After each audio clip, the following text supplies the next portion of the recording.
അങ്ങ് ദൂരെ മാറി നാട്ടതിര് കാത്തുകൊണ്ട് തേവരുടെ കാവലാളായി അനങ്ങന്മല നിവർന്നു കിടക്കുന്നു. സിദ്ധൌഷധ വനികയായ മരുത്വാമലയും ചുമന്നു പറന്ന ഹനുമൽ സ്വാമിയുടെ കയ്യിൽ നിന്നും താഴേക്ക് അടർന്നു വീണ് ഉറച്ചുപോയ കുന്നിൻ ഭാഗമാണ് അനങ്ങന്മലയെന്ന് കഥകളുണ്ട്. മലബാറിലെ വർഗീയ കലാപങ്ങൾക്ക് പനമണ്ണയിലേക്ക് കടക്കാനാവാതെ പോയത് അനങ്ങൻ ഉയരത്തിൽ അതിരിട്ടതുകൊണ്ടാണ്. ദേശത്തേവരുടെ സ്ഥാപനങ്ങൾ കാക്കാൻ ഹനുമൽ സ്വാമിയുടെ ശക്തി ചൈതന്യങ്ങൾ ഇന്നും തുണ. ധ്യേയോ ജടാമകുടചന്ദ്രകലേതമൂർത്താത്രക്ഷസ്യ രക്ഷ ജനപീതദുകുലവാസ ഈശാച തസ്ത്രീം ശിഖചക്രകപാലശങ്കാം ബിഭ്രത്സിദാസിതവബുദ്ധ്യുതജിതാത്മഭ്രൂഷ. ജട കൊണ്ടും മകുടം കൊണ്ടും അർദ്ധചന്ദ്രക്കല കൊണ്ടും ശോഭിക്കുന്ന മൂർധാവിനോട് കൂടിയവനും 3 കണ്ണുള്ളവനും പുലിത്തോലും മഞ്ഞപ്പട്ടും ധരിച്ചവനും ശൂലത്തെയും ചക്രത്തെയും കപാലത്തെയും ശംഖിനെയും ആയുധമാക്കിയവനും വെളുത്തതും കറുത്തതുമായ ശരീരത്തോടു കൂടിയവനും ശിവനും വിഷ്ണുവിനും ചേർന്ന അലങ്കാരത്തോടു കൂടിയവനുമായ ശ്രീ ശങ്കരനാരായണനെ ധ്യാനിക്കുന്നു.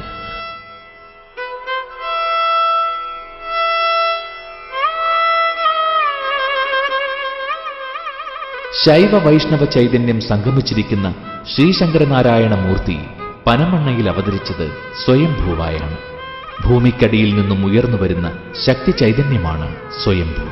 ശങ്കരനാരായണ സ്വാമി സ്വയംഭൂവായ കേരളത്തിലെ ഏക ക്ഷേത്രവും ഇതുതന്നെ.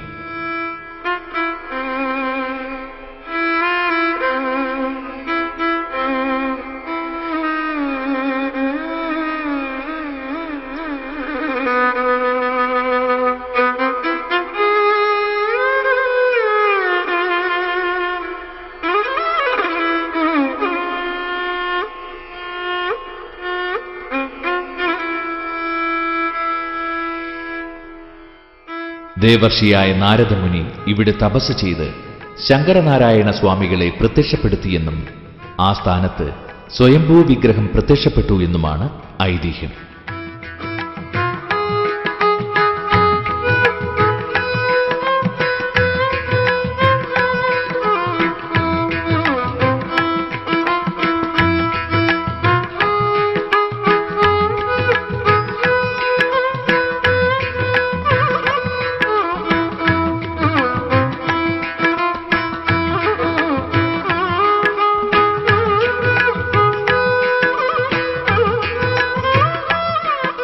അഷ്ടദിക്പാലകരിലൊരാളായ നിര്യതിയുടെ അടിസ്ഥാനമായ ക്ഷേത്രത്തിന്റെ തെക്ക് പടിഞ്ഞാറ് ദിക്കിലുള്ള തീർത്ഥക്കുളത്തിൽ നിന്നാണ് സ്വയംഭൂ വിഗ്രഹത്തിന്റെ ഉത്ഭവമെന്ന് ജ്യോതിഷപ്രകാരം കണ്ടെത്തപ്പെട്ടിട്ടുണ്ട്.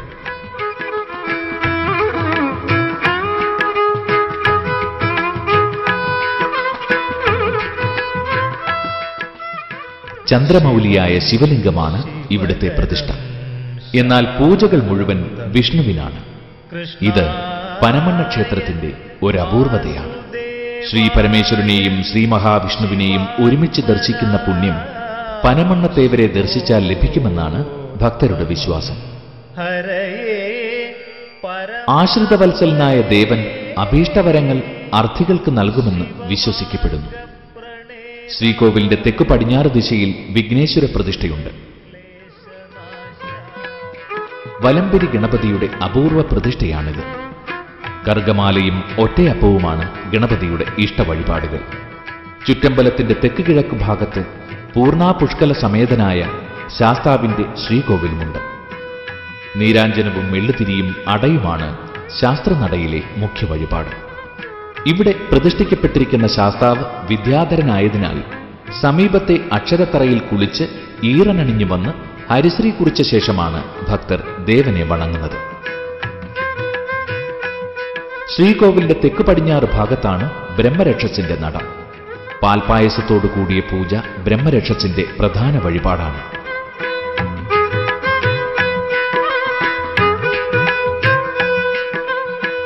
ക്ഷേത്രക്കുളത്തിന് സമീപം നാഗത്തറയുണ്ട്.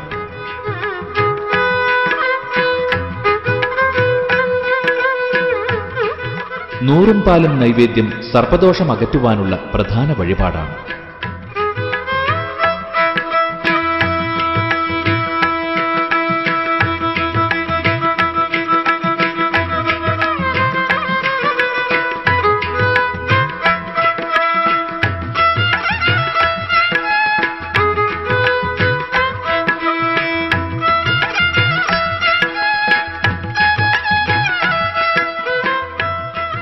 ശിവസാന്നിധ്യമുള്ള കൂവളത്തറ തൊഴുതു നമസ്കരിക്കുന്നത് വിശിഷ്ടമായി കരുതുന്നു.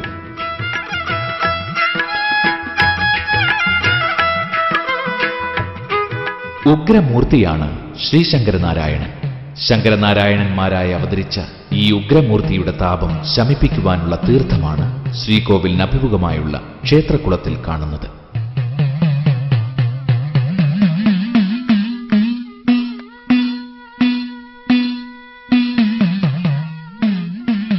ശിവവാഹനമായ വൃക്ഷഭത്തിന് മുകളിൽ ചിറകു വിരിച്ചിരിക്കുന്ന വിഷ്ണുവാഹനമായ ഗരുഡന്റെ രൂപമാണ് ശങ്കരനാരായണ സ്വാമിയുടെ ധ്വജവാഹനമായി വാഴുന്നത്. ധ്വജസ്തംഭത്തിന് താഴെ ഇന്ദ്രൻ, അഗ്നി, യമൻ, വരുണൻ, നിര്യതി, സോമൻ, വായു, ഈശാനൻ എന്നീ അഷ്ടദിക്പാലകന്മാർ കാവലുണ്ട്. ഏതാനും വർഷങ്ങൾക്ക് മുമ്പ് ധ്വജസ്ഥാപനത്തിനായി മണ്ണെടുത്തപ്പോൾ ചെമ്പിൽ പൊതിഞ്ഞ പുരാതന കാലത്തെ ഒരു ധ്വജസ്തംഭത്തിന്റെ ഭാഗം ഇവിടെ നിന്നും കണ്ടെടുക്കുകയുണ്ടായി. നൂറ്റാണ്ടുകൾ പഴക്കമുള്ള ഈ ക്ഷേത്രത്തിന്റെ കാലഗണനയിലേക്കുള്ള ഒരു ചൂണ്ടുപലകയാണ് ഈ പുരാവശിഷ്ടം. പുരാതനമായ ഈ ക്ഷേത്രത്തിന് ചോളരാജവംശകാലത്തേക്കാൾ പഴക്കമുണ്ടെന്ന് അനുമാനിക്കപ്പെടുന്നു.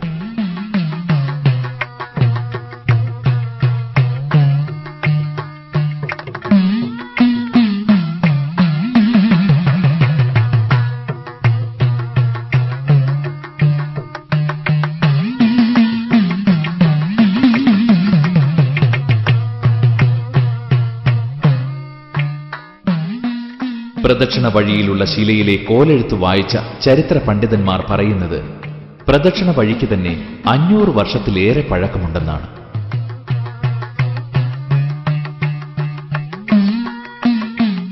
മുഖമണ്ഡപത്തിലെ ദാരുശില്പ കലാവിശേഷങ്ങൾ ചോള ശില്പകലയുടെ ഉദാഹരണങ്ങളാണ്. ശ്രീകൃഷ്ണാവതാരം, പാലാഴി മഥനം തുടങ്ങിയ കഥകൾ ഇതിൽ ആഖ്യാനം ചെയ്യപ്പെട്ടിരിക്കുന്നു. ഈ ക്ഷേത്ര മുഖമണ്ഡപം പുതുക്കി പണിതാണ് എന്ന് കണ്ടെത്തപ്പെട്ടിട്ടുണ്ട്.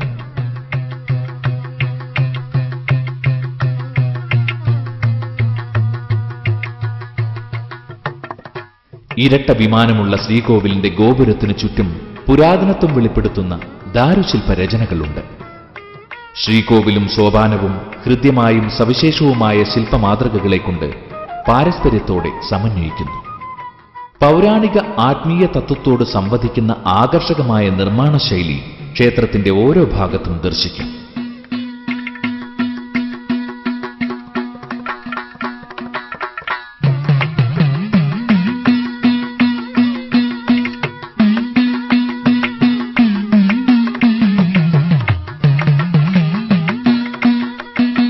ശുദ്ധാശുദ്ധ കാര്യങ്ങളിൽ അതീവ നിഷ്കർഷതയുള്ള ക്ഷേത്ര സങ്കേതമാണിത്.